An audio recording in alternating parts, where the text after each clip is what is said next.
Hello there, Leo sign. Welcome to your monthly reading. So, Leo, this is your reading for the month of August. Leo, Sun, Moon, Rising, Venus. Leo, hindi lahat ng Leo makaresonate sa reading na to. So, takes what resonates and leave the rest. Cross watchers, pwedeng kayo to at hindi sila Leo. So, put yourself in a situation kung saan kayo nakaresonate. Leo, if hindi kayo nakaresonate sa reading na to, please to check your other placements. Your Sun, your Moon, your Rising, your Venus sign, dahil pwedeng doon kayo makaresonate at hindi dito, especially your Moon sign. So, Leo, ano yung pwede mangyari this month of August? Love reading for Leo, Sun, Moon, Rising, Venus. So, tignan muna natin what is happening right now. So, I will going to pull an oracle card for your person situation, Leo. So, Leo, love reading, August, Sun, Moon, Rising, Venus. Your person situation, Leo.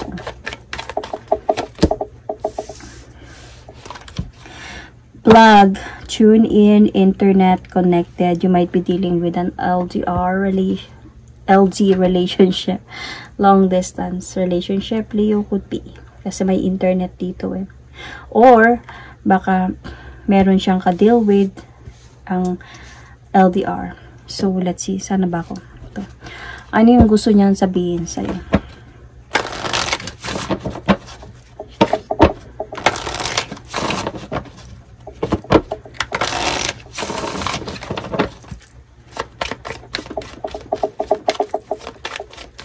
Ano yung gusto niyang sabihin sa'yo, Leo?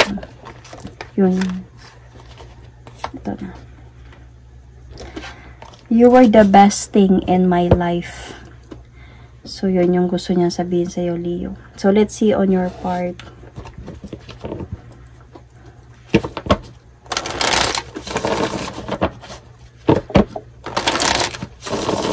So, pwede din that this person might be lagi siyang naka-tune in sa'yo. So, kung LDR man kayo, lagi kayo nagko-connect, lagi kayo nag-uusap, video call, walang may natutulog through video calls, kasama, ganyan. So, 24 hours na pag-uusap. May mga ganyan na LDR. And I can relate kasi naging ganun din ako. Matulog magsabay, kumain na magsabay, mag-usap habang nagtatrabaho, ganyan. May mga LDR talaga ganyan. So, might be ganito kayo because might be this person is very much connected to you and you were the best thing in this person's life. So, on your part, let's see, Leo. Leo, ano to? Intimacy, bonding, see? Might be you are both in love with each other, Leo. So, tignan natin sa tarot cards. Merong talaga kayo ditong love. Yung bonding ninyo is very nice. So, what is happening right now? Leo.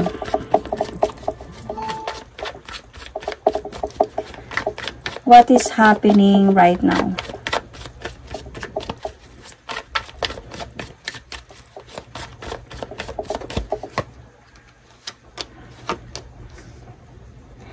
So, you really love this person, Leo. And even your person do love you. The Queen and Knights of Cups.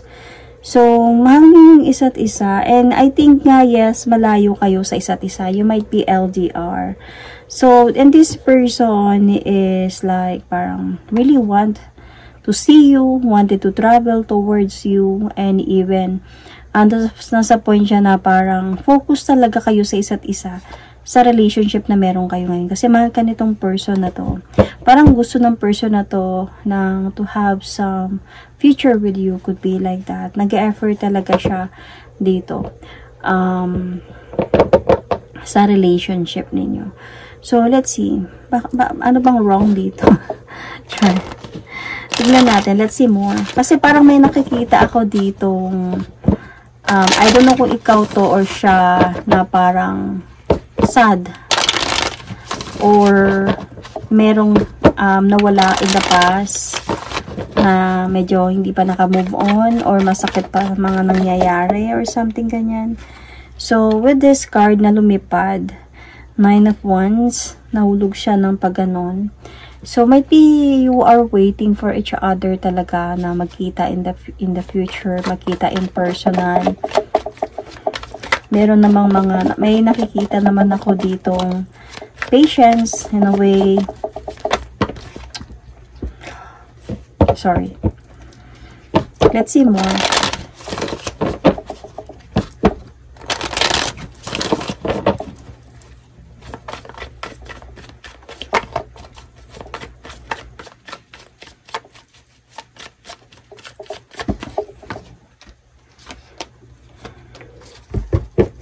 See? I told you. May nakikita ako dito parang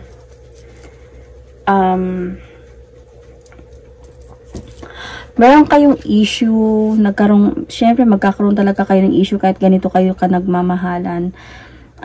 Of sometimes, siguro ikaw, Leo. Feeling ko sa side mo to, Leo, na yung person mo is very tuned in sa'yo and very connected. Pero ikaw yung tao na mostly sobra kang being busy sa ginagawa mo sa buhay. Siguro sobra kang nagpo-focus sa goal mo sa buhay. Sobra kang nagpo-focus sa trabaho mo to become maging stable na person.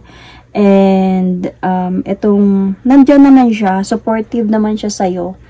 Pero minsan nadidisappoint siya dito.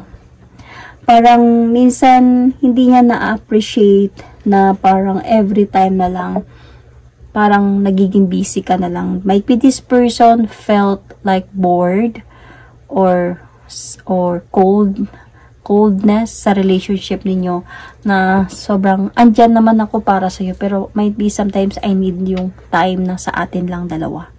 Yung pag-uusap natin sa atin lang dalawa. Yung hindi yung parang nag-uusap tayo negosyo pa din or nag-uusap tayo trabaho pa din or nag-uusap tayo na parang miss lang nagmamadali ka dahil busy ka.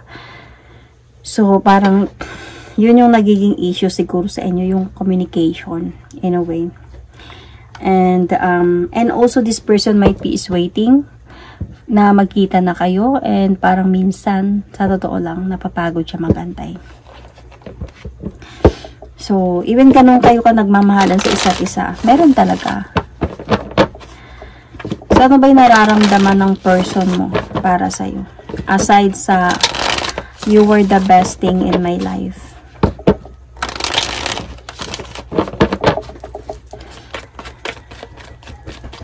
Leo. Umaga na kasi. Leo, Sun, Moon, Rising, Venus. Ano yung nararamdaman ng person mo para sa'yo?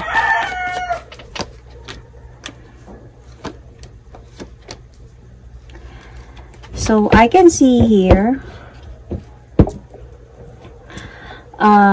Leo, yung feeling niya dito, parang nasasaktan siya. Yung parang nag-e-effort siya, tapos nakakaramdam siya na yung effort niya sa relationship ninyo para lang sa inyong dalawa is like, nakakaramdam siya na parang nothing lang sa'yo or something. Or nakakaramdam siya ng imbalance. Ito, nasasaktan siya dito. Yun yung nararamdaman niya. About communication to. So, parang nakakaramdam siya dito din na parang dahan-dahan ng nawawasak. Siguro nagtatalo. Siguro kayo na bakit ba ngayon mamaya na lang kasi busy pa ako. Ganyan. So, parang minsan gusto niya lang talaga munang magkaroon ng peace of mind. Mapag-isa. Siguro gusto niya talaga dito muna na magkita talaga kayo in person. Kasi siguro kahit pa busy ka, kahit pa siguro busy ka sa trabaho mo, at least nandyan siya. Nagkikita naman kayo sa personal. Parang ganun. Kesa yung LDR kayo, tapos busy ka pa, tapos LDR pa kayo. Parang hindi niya carry. So, cross-watchers. Okay? Baka kayo to. Nadidisappoint siya. Sometimes. Parang nadidisappoint siya. Pero, hindi ibig sabihin hindi ka niya mahal, ha? Mahal ka niya. Kaya lang minsan yun yung naiisip niya. Yun yung nararamdaman niya.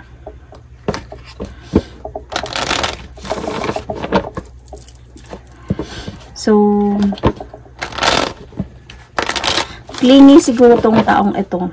Nararamdaman ko sa person mo. Yung clingy side niya. Ano naman yung nararamdaman mo about sa person na to? Leo.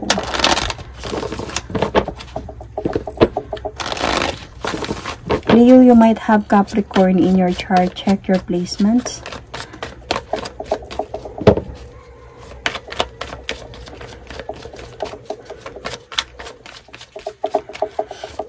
Ano yung nararamdaman mo para sa person na to?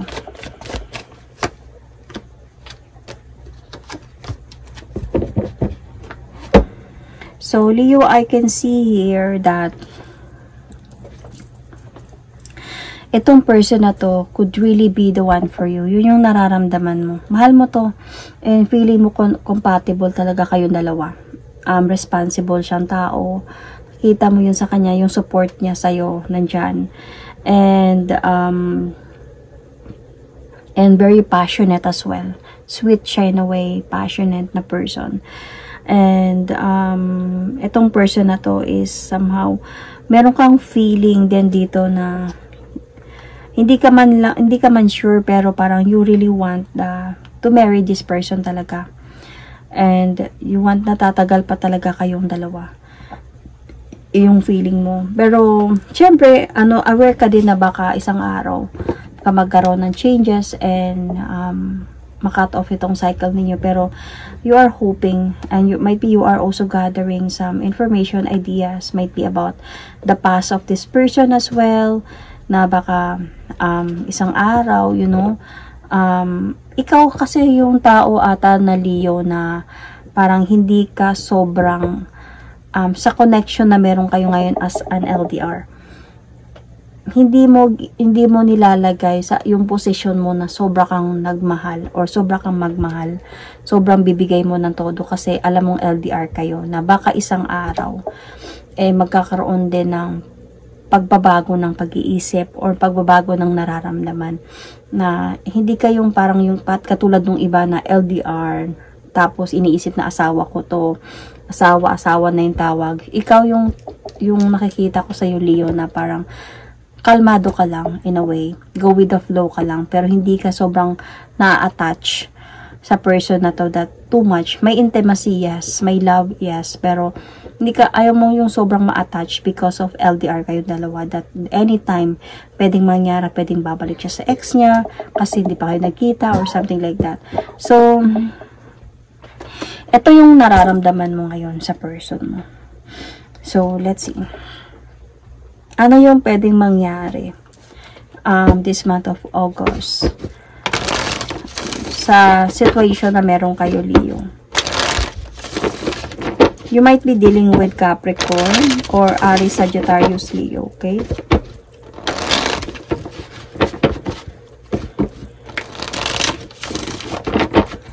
Sun, Moon, Rising, Venus. Poison. Toxic, unhealthy behaviors, people. What happened? Dito na. Ito na yun. So, ano yung gustong sabihin ng person mo sa'yo? A God? The timing just wasn't right for us. Dito na yung changes. Baka bago lang pa kayo na LDR.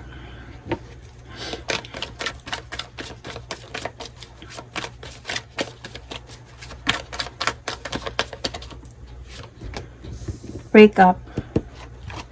Forever. Ending. I thought this is a good reading, but then anyway, Leo, might be itong person na to, okay, hindi man sabihin na perfect tayo, no? Hindi man ibig sabihin na dahil sa inyo tong reading na to, Leo, syempre, sasang-ayon na sa inyo yung baraha. May mga patas naman kasi talaga yung baraha dito. Siguro, hindi nyo man nalalaman to kasi sometimes kasi yung mga Leo, okay? Sasabihin ko yun, mga Leo talaga, dahil your sign or yung under kayo sa sun, Okay? Hindi planet yung under ninyo, but sun. So, yung sun kasi is, di ba, nag-shine niya. Siya shine, maraming mga races or such. May ilaw, kumbaga. So, yung shine na yan, nagsisilbi yan sa inyo na parang, kung ano yung mga sinasabi nyo sa tao, ano man yung mga advices nyo sa tao, ano man yung nasasabi nyo sa tao, nararamdaman nyo na wala lang yun. Parang pinagsabihan nyo lang, pero wala lang yun sa inyo. Or inadvisean nyo lang, pero wala lang yun sa inyo. Or nagalit, hindi naman sa galit, pero parang may nasabi lang kayo. Pero sa inyo yun, nasabi nyo lang yun, pero hindi yun bukal sa puso nyo or kikimkimin nyo yun sa puso nyo. Pero, ang hindi nyo alam dahil sa races or sa sun, shine, na parang nabubulagan kayo na hindi nyo muna iniisip kung anong mararamdaman ng taong pinagsabihan ninyo. Dahil para sa inyo, wala lang yun. So, yung pinagsabihan nyo, pwedeng nasaktan na siya. Pwedeng nakaramdam na siya na parang hindi na tama yung ginagawa mo. Na parang sobra naman. Parang ganun. Sobra ka naman magsalita. Sobra ka naman makapagsalita. Parang ganun. Pero para sa'yo, wala lang yun. Dahil yun sa anong tawag doon? Sa sunshine. So, shining ng sun para sa inyo, hindi nyo nakikita. Dahil sa sobrang shine, hindi nyo nakikita yung kung ano yung mararamdaman niya sa mga sinasabi ninyo. Na akala nyo okay lang yun kasi sa inyo okay lang din yun. Wala lang yun. Sinabihan ko lang siya ng ganun. Wala lang yun. So, ito yung naramdaman ng person mo. Ito siya ngayon. May pinakaramdam siya na parang toxic, unhealthy behaviors on your part or something. Baka nasaktan siya sa mga sinasabi mo. And then, dito na kayo nagkaroon na ng mga conflict, away siguro. Kaya sinabi niya dito, might be the timing just wasn't right for us. And, of course, dito sa part mo is, naghiwalay kayo, nakipag-break ka siguro. And para sa'yo, ito na tong ending na to.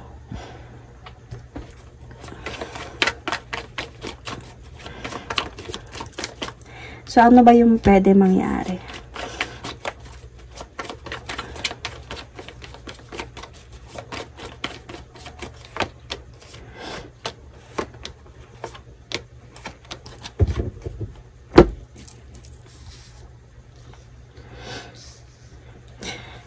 You might also be dealing with an Aries sign, okay? Anyway, parang dumating sa point na na-disappoint siya. Parang gusto niya muna talagang, siguro dumating talaga sa point dito na, dito pa lang sa nararamdaman niya, nasasaktan na siya. Though, nakakaramdam siya dito, ginagawa ko naman yung best ko. I am supporting you through all the way. Pero bakit parang feeling ko, parang baliwala lang sa'yo or nasasaktan siya sa mga, ano man yung actions mo, might be. Dahil nga para sa'yo, hindi ako sobrang ma-attach kasi nga LDR lang tayo and ayoko yung sobrang pinapakita unless kung magkita na tayo sa personal. So, iba yung hindi kayo nagkaintindihan sa nararamdaman nyo sa isa't isa. Do pareho kayo na nararamdaman pero hindi kayo nagkaintindihan the way. Hindi kayo parang, kailangan nyo pag-uusap talaga dito na ganito ako ha kasi ganyan dapat. Hindi ako masyadong ganito kasi yan ganyan. So, parang this time, nagkaroon ng point na gusto niya muna talaga ng peace of mind. I don't know if this is you or this person.